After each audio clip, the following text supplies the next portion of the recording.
the state of the garden and early March, and it is about time to really get this thing rocking and rolling. All right, another week or so, we're gonna have more up. Hello, spinach. Here, oh my goodness, this is crazy. This is crazy. Okay, what is this? These are potatoes. So this once upon a time was a potato bed, and it still wants to be a potato bed. I guess we're just gonna have to roll with it. Ooh, but there is some more spinach. Yum.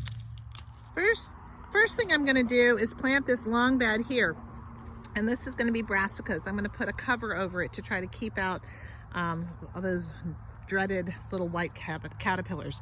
This little jumble pile right here is actually going to be created into an additional bed space. What I did here, when I had dug up for the blueberries 2 years ago, I took the sod that was not used and I just tucked it under here, put a lot of layers of cardboard, brown paper bag, and then this landscape fabric over top of it.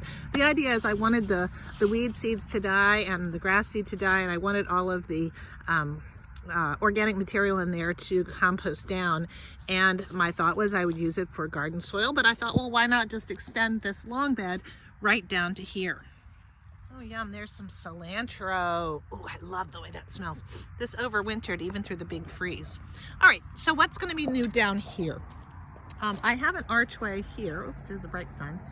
And then I have this bed. So I think I'm going to create from this edge of this bed over the top down to this other bed. I'm going to create a matching archway. It's oriented the direction that I like. That direction is south to north, and so it's going to get the morning sun from over here, that's east. It'll track up and over and down to the west, which you can see now. And so it'll get really, really good sun.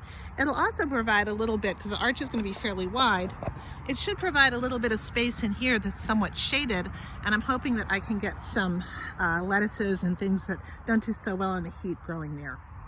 Another addition will be to add at least probably one more 20-gallon grow bag, and because this aisle is way too big and it just wastes space. So I'm going to do a little aisle of grow bags here, and most likely those will be things like potatoes and carrots. And one final revision that goes in the why didn't I think of that before department. I'm going to take this bed, which is a 10-foot long bed, and I'm going to actually connect it over what was the path into this exterior, this little bed over here. So instead of having a pathway here that is just too small to really deal with anything, and the plants from this side grow over into it, and the plants from this side grow over into it, so it's really not much of a pathway, I'm just going to make the bed basically another 3 feet long by connecting this area. So that's like, duh, why didn't I think of that before? All right, so I'm down outside my lower garden, and I'm just kind of poking around to see what's happening down here. And you can see here there's some lemon balm that is starting to percolate. This is some Mexican tarragon that is starting to come back. This is my great experiment. I really don't know if this is going to come back or not. This was the artichoke, one of the artichokes. I had 2 plants that grew. This one looks a little bit more promising in that there's some growth right there. We'll just have to see what happens. Oh, there's some on the back side of the crown as well. Because I don't know whether they wintered over and how well they're due. This may be a pipe dream trying to grow artichokes here. But what is happening is very nice. This is a yarrow that I grew from seed last year, and it's coming nicely and it's starting to spread. That's a lovely herb, and the pollinators really love it. I had planted some couple of Egyptian walking onions just all over the place, and here is a nice little weed, so I'm going to pluck that piece of grass. The grass is persistent, so even in no dig, oh man, this has a rhizome on it. Look at that. So this is, you do have to stay after these kinds of things. I have to come down here and put the border mulch around again, and these wild onions are always coming up, so they're kind of a pain in the butt, but they don't really hurt anything.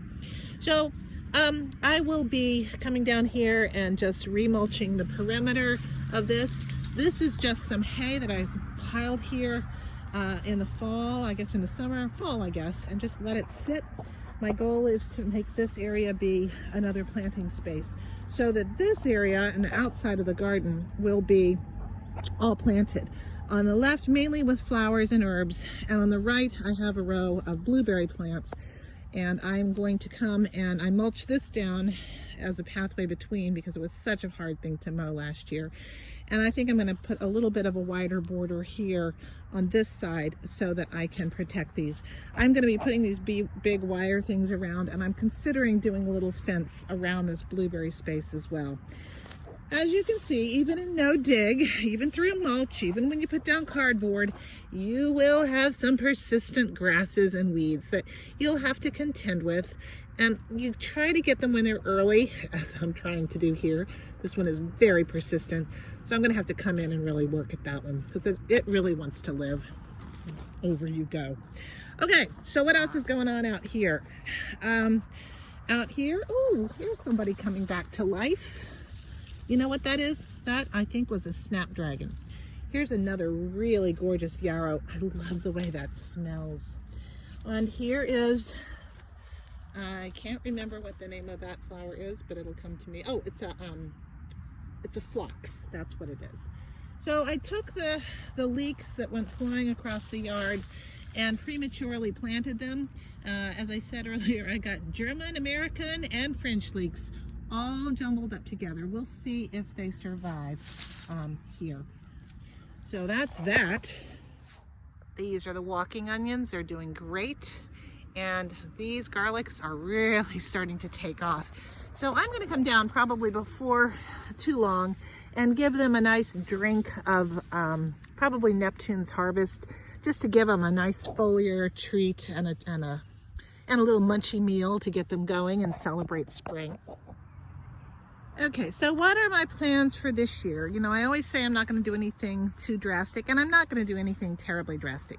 But last year I had a dreadful time with the deer getting my sweet potato vines. Everybody loves sweet potato vines. People like sweet potato vines. So what I'm going to do in this area, I had the sweet potatoes growing on the other side of the fence there, and the vines came up, and I had some also in these two pots. Well, they got munched down pretty hard.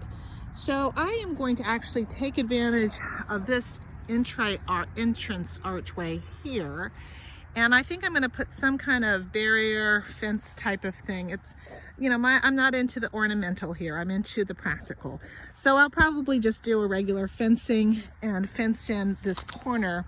And then in this interior bit, I will transform to a sweet potato patch. And hopefully I can keep the critters out of most of it. Okay, it's the earliest of spring, so things are just starting to come back. Here is some more tarragon. This is a hyssop plant that is coming back to life here. These are both perennials. Over here on the corner, I have more perennial onions planted. And I'm putting a lot of onions and smelly things on the exterior to try to keep away critters. These are the hops that I had planted last year. I covered them up. I hope that they come back. This will be their second year. Last year I grew them in pots. Boy, did they grow. And so I just decided, oh, I do see some growth. Look, this is awesome. That right here is a little bud of growth coming out. And look, so it looks like, if we're lucky, 1, 2, 3, 4, 5. Yay! These are Cascade hops. My husband is a home brewer who does great work, and he is going to be happy that these are growing. Woohoo!